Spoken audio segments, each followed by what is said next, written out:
Aujourd'hui, on va parler histoire, on va parler démocratie fragilisée et régime totalitaire.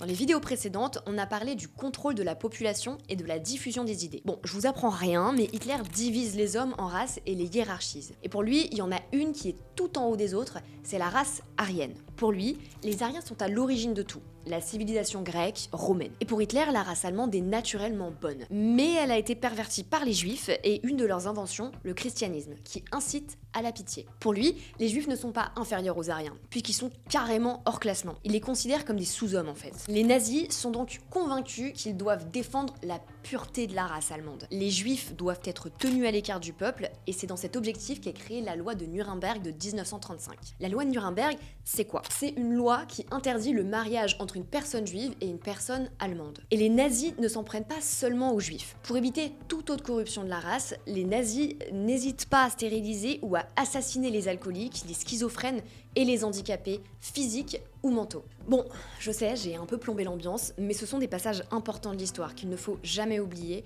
pour ne pas qu'ils se reproduisent. En gros, ce qu'il faut retenir, c'est que de 1933 à 1939, Hitler met en place un régime totalitaire, c'est-à-dire un régime qui cherche à contrôler toutes les composantes d'un pays, le pouvoir politique, la population, etc. Et cette volonté de contrôle a pour but final l'application d'une idéologie précise. Je te mets ta fiche récap, n'hésite pas à la screener et à enregistrer la vidéo.